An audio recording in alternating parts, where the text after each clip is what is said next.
네, 그 사이에 나온 미국 대선과 관련해서는 트럼프 후보가 플로리다에서 승리를 했고 선거인단이 두 번째로 많은 텍사스에서도 승리를 거뒀다라는 소식이 전해졌습니다.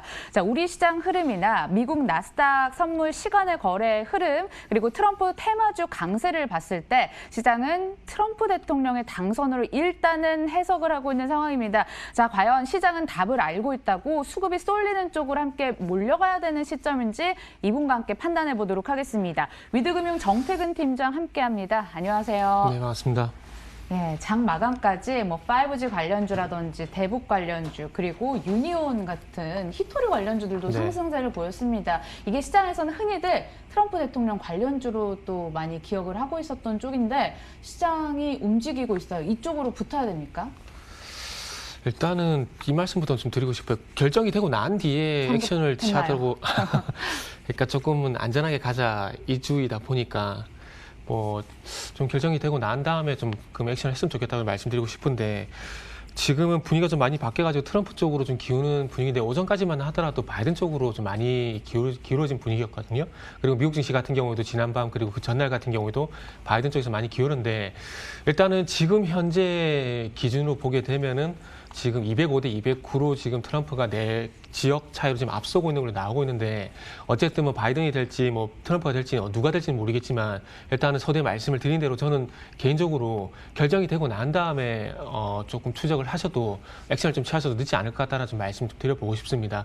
일단 먼저 바이든이 됐을 경우에 한번 생각을 해보게 된다면은 바이든 같은 경우 어떤 기후 협약에 대한 얘기를 하고 있는 상황이기 때문에 당연히 신재생 에너지 쪽으로 매기가 들어갈 수밖에 없는 상황입니다. 그런데 이게 이게 왜 제가 또 서두에 확인하고 좀 들어가서 말씀드렸냐면은 조 바이든이 당선될 것을 예상하고 지금 모건 스탠리 같은 경우도 조 바이든이 당선될 것으로 이제 예상을 하고 있는 상황이거든요. 근데 들어갔다가 만약에 당선이 안 되게 되면은 그쪽으로 만약에 반대로 당선이 안 됐을 경우도 급락이 나올 가능성이 있다라는 거죠. 그렇기 때문에 확인을 하고 들어가도 늦지가 않다라는 겁니다. 트럼프가 되든 바이든이 되든 앞으로 4년 동안 대통령을 할 거예요. 그러면은 이 4년 동안 어쨌든 공약으로 밀고 있는 정책적으로 시세가 갈 수밖에 없는 상황이기 때문에 확인하고 들어가도 늦지 않다라는 거죠. 그래서 퍼스트 무버가 되기보다는 패스트 팔로우 전략으로 가져가게 되면서 빨리 따라잡는 전략이 맞지 않을까 생각이 듭니다. 그래서 일단은 누가 당선된 것이 아니기 때문에 조 바이든이 당선됐을 때는 당연히 지금 우리나라도 밀고 있는 뉴딜 쪽으로 보는 게 맞을 것 같고요. 네. 그리고 만약에 반대로 트럼프가 당선이 되게 된다라면은 일단은 뭐 인프라 투자는 너무나 당연한 얘기이기 때문에 뭐 두산 파켓 같은 종목들 봐야 될 것 같고 그리고 5G에 대한 투자 진행될 거라고 생각이 되거든요. 그러니까 5G 쪽 봐야 될 것 같고 그리고 아마 또 방위비 트럼프가 당선되게 되면은 방위비 협상에 대한 얘기를 할 수밖에 없을 것 같아요. 그러면은 방산주 쪽으로 볼 수밖에 없다고 생각이 들거든요. 그래서 LIG 넥스원이라든지 뭐 빅텍이라든지 이런 방산주 쪽도 한번 보시는 게 좋지 않을까 좀 생각이 들고요. 그리고 이제 에너지 산업에 대한 어떤 규제를 완화할 겁니다. 트럼프 같은 경우 지난 4년 동안 마찬가지로 그렇게 본다라면 유가가 당분간 또 제 판단으로는 뭐 정유 업체들, SK 이노베이션 이런 업체들이 안 좋을 가능성이 높을 것 같아요. 하지만 반대로 석유화학 산업, 그러니까 정유 사업이 아닌 석유화학 사업 같은 경우는 원가 절감 효과 때문에 뭐 롯데케미칼 같은 종목들은 그래도 괜찮지 않을까. 뭐 그렇게 좀 조심스럽게 예상을 하고 있습니다. 예, 저희가 또 당선자 윤곽이 나오는 대로 속보로 전해드릴 테지만 주식시장에 있어서 투자 전략만큼은 성급한 대응은 자제하라고 큰 전략 말씀해 주셨습니다. 이제 종목별로 대응 전략 함께 찾아볼 텐데 희노애락 시간을 통해서 아시아나항공에 대해서 좀 집중 해부를 해보겠다라고 저희가 예고를 드린 바 있습니다. 3대1 무상감자를 추진을 했습니다. 그리고 노이즈가 발생했고요. 그런데도 불구하고 외국계 순매수 네. 상위 1위 한때 이름을 올렸단 말이죠. 네. 이 매수를 어떻게 해석을 해봐야 됩니까? 그러게 요즘 외국인의 수급에서 참 이해가 안 되는 게 너무나 좀 많아요. 외계인인가요? 외계인이 아니라 외국인 같은 경우에 실내로 LG화학 같은 경우에 9월, 10월부터 미친 듯이 매수가 들어가고 있잖아요. 근데 주가는 그렇게 그러니까 시원스러운 반등이 나오지 않고 있는 상황이거든요. 그리고 최근에 빅히트 같은 경우에도 계속해서 하락을 하고 있음에도 불구하고 연기금이 하루 빼고 매수를 다 했습니다. 근데 제가 이걸 왜 말씀드리냐면은 그러니까 최근에 그 외국인과 그 기관들이 들어가는 매수 중에서 지금 아시아항공처럼 이해가 안 되는 수급들이 너무나 저도 많다라는 것들을 좀 말씀을 드리고 싶어서 예를 들어드린 건데 뭐 아시아항공이 지금 매수가 앞으로 어떤 그 결과가 나타날지에 대한 부분들은 죄송한데 저도 좀 지켜봐야 되지 않겠나라는 좀 말씀드리고 싶고요. 그리고 지금 아시아항공 같은 경우는 뭐 결국에는 너무나 당연한 얘기지만은 기업의 체질 개선 이게 가장 중요할 것 같습니다. 예. 지금 발생되고 있는 리스 비용을 포함한 어떤 인건비, 제가 예전에 방송 나와가지고 아시아나항공은 돈 벌면 인건비하고 리스 비용하고 뭐 세금 내고 나면 남는 게 없다는 그런 우스갯소리를 좀 드렸는데 그만큼 아시아나항공의 수익성이 좀 많이 안 좋다라는 겁니다. 그렇기 때문에 그런 부분들이 해소가 되기 전까지는 뭐 안정적인 우상향 나오기 힘들다고 좀 보고 있고요. 그래서 어쨌든 아시아나항공이 일단은 무상 감자를 실시를 했는데 중요한 건 앞으로 제가 볼 때 유상증자도 할 것 같아요. 아, 한 번 더. 네네. 그러니까 감자를 지금 아시아나항공이 지금 보통주가 2억 2,300만 주거든요. 그렇기 때문에 주식 지금 아시다시피 최근에 인수가 제대로 안 됐잖아요. 자금 조달도 제대로 안 되고 그런 상황 지금 돈이 필요한 상황인데 그러기 위해서는 제가 봤을 때는 지금 남은 카드는 유상증자 정도? 이 정도 좀 생각을 하고 있습니다. 그래서 감자를 하고 난 이후에 유상증자를 실시하게 될 것 같은데 그 유상증자가 일반 공모는 아닐 것 같아요. 제3자 배당 방식의 유상증자가 되지 않겠나라는 생각이 드는데 그렇게 된다라면은 아마 이 유상증자를 받게 되면 오버인 이슈가 없기 때문에 이 유상증자가 도리어 호재가 될 가능성이 상당히 높거든요. 그렇게 되면 자연스럽게 자금도 마련이 되고 주가도 방어되는 일석이조 효과가 좀 발생이 되기 때문에 제가 봤을 때는 제3자 배당 방식의 유상증자가 실시가 되지 않겠나라고 생각을 하고 있습니다. 그럼 보유자들은 네. 버텨야겠네요. 일단은 지금 상황에서는 버틸 수밖에 없다고 좀 말씀드려야 될 것 같고요. 한 가지 좀 기대를 해봐야 될 부분은 이 제3자 유상증자, 제3자 배정 방식 유상증자를 진행할 건데 이걸로 끝이 나는 게 아니라 제3자 유상증자를 하고 난 이후에 여기에 일반 공모가 추가가 되는 유상증자가 되게 된다라면은 조금은 싸게 주식을 확보할 수 있는 기회가 될 수 있기 때문에 그런 내용이 나올지에 대한 부분 한번 기대를 해보는 게 좋지 않을까라고 생각이 듭니다. 그래서 결국에는 이 유상증자가 나왔을 때 방식이라든지 그리고 발행가액, 유상증자 공모가액 보통 15% 정도 할인이 적용이 되는데 아마 아시아나항공 같은 경우에는 특수한 경우이기 때문에 아마 최대 30%까지도 할인이 되지 않을까라는 생각을 하고 있습니다. 그래서 그런 방식으로 나오게 된다라면은 아마 제가 봤을 땐 주가는 방어되지 않겠나라고 생각을 하고 있습니다. 아, 네. 향후 반등을 해서 소액 주주분들 아시아나항공 너무 낙담이 크실 텐데 좀 방어가 되었으면 하는 마음도 함께 가져보도록 하겠습니다. 이제 화장품 쪽으로 눈을 돌려보도록 할게요. 지금 투자해야 되나 말아야 되나 시선이 굉장히 엇갈리는 부분이 되겠습니다. 주가도 광군제, 시진핑 메시지 예고에 급등한 다음에 상승을 반납하는 장중 흐름까지 연출이 됐거든요. 사야 된다 말아야 된다 쪽에 어디에 비중 두세요?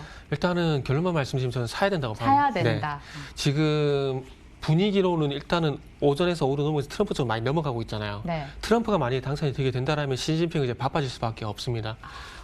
동북아 이거 어쩌면 정치적인 얘기일 수가 있는데 동북아 관문이랄 수 있는 한반도 이 부분에 대한 어떤 시진핑의 어쨌든 영향력을 확보를 할 수밖에 없어요. 그래서 한국 쪽으로 시진핑이 어쨌든 계속해서 손을 내밀 수밖에 없는 상황이라고 봐야 될 것 같습니다. 미중 무역 갈등 다시 한번 재현이 되고 중국 쪽이 우리 쪽으로 힘을 좀 더 득세하고 싶어서 손을 내밀 것이다. 그렇죠. 지금은 시진핑이 대만도 그렇고 일본도 그렇고 이 두 나라가 지금 미국 쪽으로 협력을 하고 있는 상황이기 때문에 지금 마지막 카드는 현재 한반도밖에 없다라는 겁니다. 그런 측면에서 봤을 때 아마 대선 결과가 만약에 트럼프 쪽으로 되게 된다라면 시진핑은 바빠질 수밖에 없고 이 한반도 쪽에 그러니까 특히나 한국 방한이 가속화될 가능성이 상당히 높다라는 거죠. 지금은 코로나가 심각하다고 하더라도 아마 시진핑이 방문할 수밖에 없는 그런 정치적인 여건으로 갈 수밖에 없다라고 생각을 하고 있습니다. 그렇기 때문에 시진핑이 방한을 하게 되면 자연스럽게 한한령에 대한 얘기가 나올 수밖에 없고 그로 인해서 어떤 중국 소비주에 대한 테마가 형성될 수밖에 없다라는 거죠. 그래서 1차적으로 지금 화장품 관련 종목들이 강세를 보이는데 화장품뿐만 아니라 국내 소비주도 유통이라든지 이런 내수와 연관된 소비주들은 전반적으로 저는 다 봐야 된다고 생각을 하고 있습니다. 백화점이라든지 그리고 이마트, 백화점이라든지 마트 관련주, 화장품 그리고 면세점 이런 쪽으로 저는 봐야 된다고 지금 생각을 하고 있고 해외 쪽에 좀 변수가 없는 좀 안정적으로 가져갈 수 있는 섹터도 저는 당연히 유통주라 생각을 하고 있습니다. 다음 달 코리아 셀 페스타도 있고요. 그리고 다음 달 11월 달 광군제도 있고 여러 가지 소비 쪽으로 모멘텀이 될 만한 이슈가 많기 때문에 내수 관련된 종목들은 관심을 가져야 된다라고 생각을 하고 있습니다. 네, 소비주 부각 가능성 다시 한번 강조를 해드리도록 하겠습니다. 자, 그런가 하면 이렇게 요동치는 이슈 시장 상황 속에 SK하이닉스는 2.21% 강세를 보이면서 종가를 형성했습니다. 83,200원에 딱 찍은 채 마감이 됐고 이틀 연속 흐름이 계속 견조하게 이어지고 있습니다. 오늘 실적 발표가 나왔는데 네. 간단하게 한번 리뷰 부탁드리면서 앞으로 주가 방향도 함께 여쭤볼게요. 저는 개인적으로 일단은 지금의 83,000원 전후의 8만 원대 전후의 행보가 좀 지속이 될 수밖에 없다라고 생각을 하고 있고요. 그리고 일단은 이 언택트가 제가 봤을 때는 하이닉스의 어떤 사업을 좀 살렸다라고 생각을 하고 있습니다. 그러니까 잘했다기보다는 저는 좀 선방했다라는 좀 표현을 좀 쓰고 싶고, 아마 4분기 같은 경우는 디램 가격이 좀 하락한다는 얘기가 있기 때문에 아마 4분기 실적 가이던스는 좀 하향 조정되지 않을까라는 부분들을 보게 된다라면은 아마 주가 반등은 쉽지 않을 것 같다라고 저는 지금 결론을 내고 싶습니다. 네, SK하이닉스는 계속 8만 원에서 등락을 이어갈 것이다. 그러니까 좀 답답할 것이라고 얘기를 해주셨고, 유망주로 바로 넘어가야 될 것 같습니다. 내일장 공략주로 NC소프트를 들고 오셨는데요. 이 기억납니다. 100만 원 한번 보자라고 했는데 그때 아쉽게도 조금 못 미쳤는데 다시 한번 봅니까? 100만 원? 네, 다시 한번 목표가는 100만 원입니다. 와우. NC소프트는 말씀해 주셨듯이 전에 한번 추천을 드렸다가 일단 100만 원 관문에서 미끄러졌는데 제가 보기에는 이제 다시 한번 접근을 해봐도 될 시기가 아닌가라는 그런 생각을 하고 있습니다. 일단은 뭐 게임즈 같은 경우도 11월 달 지스타 게임쇼가 이제 예정이 되는 상황이기 때문에 이 기점으로 해서 어떤 성수기에 대한 얘기가 나오고 있는 상황이고요. 그리고 아시다시피 NC소프트 같은 경우는 신작에 대한 어떤 모멘텀도 지금 부각이 되고 있습니다. 오늘 지금 7% 상승으로 마감이 됐는데 이것도 지금 신작에 대한 기대감 때문에 지금 급상승으로 좀 마감이 된 부분들이거든요. 그렇기 때문에 일단은 어쨌든 여러 가지 이슈가 있긴 하지만 저 개인적으로는 앞으로 좀 추세가 전환될 것 같은 그런 개인적인 직감이라 될까요? 이런 부분이 좀 크게. 직감 존중합니다. 네. 잘 맞아 떨어지잖아요. 네, 그래서 그런 부분들이 좀 많이 작용이 됐다고 좀 말씀드리고 싶고, 그러면서 차트 간단하게 좀 보시면은 지금 날짜를 보면 10월 15일부터 지금 요건 주목해야 될 부분이 10월 15일부터 기관들이 소위 미친 듯이 매수가 지금 지속이 되고 있습니다. 기점이 지금 10월 16일부터거든요. 10월 16일부터 미친 듯이 매수가 단 들어오고 있는데 하루도 놓치질 않네요. 거기가 어느 지점이냐면 딱 요 지점입니다. 지금 75만 요 구간이요. 요 구간부터 지금 계속 매수가 유입이 되고 있는 상황이거든요.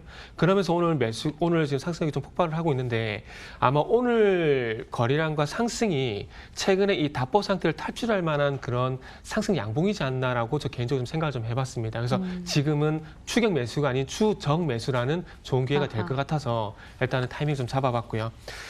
매수가는 82만 5천 원 좀 설정을 했는데 지금 주가가 좀 더 올라가지고 내일 쪽에 아마 조정이 좀 나오지 않겠나라고 생각을 하고 있는데, 조정이 나오게 된다라면은 83만 5천 원 이하로 좀 조정을 해야 될 것 같습니다. 그래서 83만 원에서 83만 5천 원 정도 가격을 주게 된다라면은 충분히 저가 매수 하시면 좋겠다라는 말씀드리고 싶고요. 그래서 그럼 목표가는 100만 원? 그렇죠. 목표가는 이제 그냥 무조건 100만 원입니다. 손절가는요? 손절가는 일단 77만 원 설정을 했는데 일단은 목표가만 보고 무조건 달려가 보도록 하겠습니다. 네, 손절가는 생각하지 않고 목표 주가 100만 원 함께 지켜보도록 하겠습니다. 위드금융 정태근 팀장과 함께했고요. 저희 빨간맛 2부도 여기서 인사드리도록 하겠습니다. 끝까지 시청해주신 여러분 고맙습니다.